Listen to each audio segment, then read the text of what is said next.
Millennium Development Goals in a Global Society by Melody Ingram for Education 595 Global Perspectives, instructor Dr. Jason Richardson. In this new era of globalization, we see the world being connected as never before in history.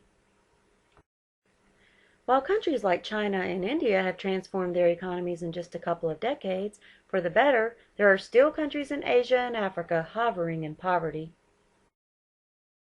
The United Nations attempt to better the world, the Millennium Development Goals. In 2000, the heads of all 191 member states of the United Nations met to commit themselves to fighting poverty, hunger, disease, illiteracy, environmental degradation, and discrimination against women. In this meeting, the 8 Millennium Goals were established. Goal 1 of the 8 Millennium Goals of the United Nations was to eradicate extreme poverty.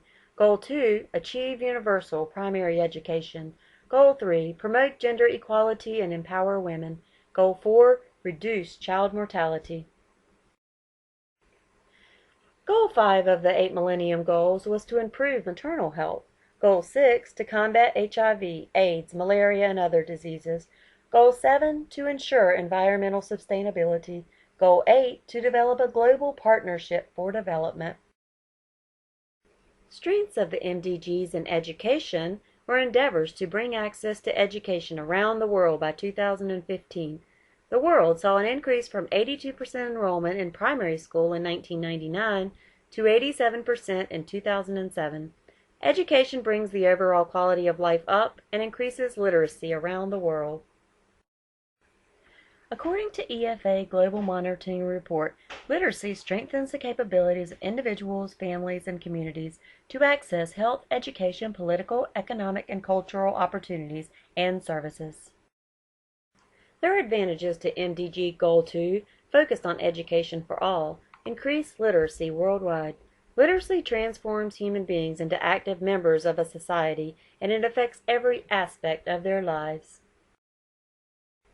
Consider literacy to not just be the process of learning the skills of reading, writing, and arithmetic, but a contribution to the liberation of man and to his full development. Thus conceived, literacy creates the conditions for the acquisition of a critical consciousness of the contradictions of society in which man lives and of its aims.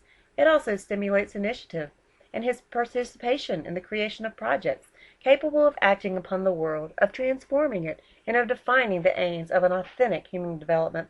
It should open the way for a mastery of techniques and human relations. Literacy is not an end in itself, it is a fundamental human right. The MDGs, even though admirable, have their critics. According to Archer 2005, in a critical overview of education and gender MDG goals, an estimated $7 billion a year will be needed from international donors to reach the goal of getting all children in school. This figure does not include the cost of new spending as enrollments increase and the need for more classrooms, teachers, and textbooks go up. Archer further states that concerns of misuse of education budgets, where corruption creeps into the system at different levels. This calls for demystifying budgets at a national level, training people, and then tracking budgets from national to district to local to school level to see what happens in practice. Will money solve the economic problems in Sub-Saharan Africa and Southwest Asia?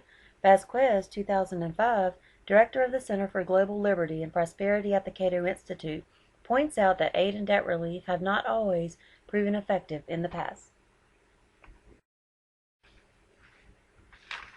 According to Vasquez, since the 1930s, heavily indebted poor countries, most of which are in Africa, have received more than $30 billion in debt forgiveness. Yet the debt problem has gotten worse. In practice, countries have been rewarded for having poor economic policies, and foreign aid has encouraged dependence and further maintenance from the assisting countries. MDG Goal 3, Women and Gender Equality Rights. The gap is finally closing somewhat, according to the Millennium Development Goal Report 2007, with 95% girls of primary age in school in 2006, compared to 92% in 1999. The Millennium Development Goal Report 2007 also shows that the majority of the women in Sub-Saharan Africa in Southwest Asia still work in informal sector or as unpaid family members. Hayes, a further critic of the MDG in 2005, argues that the MDGs do not make reference to human rights, and it would be a dangerous assumption to automatically assume the MDGs will contribute to the promotion of respect for human rights, simply by addressing thematic human rights concerns. Despite criticisms, the MDGs have seen progress since 2000. The MDGs are having a real impact at country level as many governments are starting to develop national strategies that trigger real policy changes focused on the MDG goals. Tanzania is focusing on rural development and food security. Thailand and Vietnam are developing targets that go beyond global targets. Cambodia, Mozambique, and Yemen have adopted goals to meet national priorities and conditions. Afghanistan and the Solomon Islands are framing national development strategies for recovery from conflict. In essence, the MDGs are a wake-up call for the whole world to see that primary education, gender and women's equality, and the need for global partnership are essential in meeting the needs of people of all nationalities across the globe.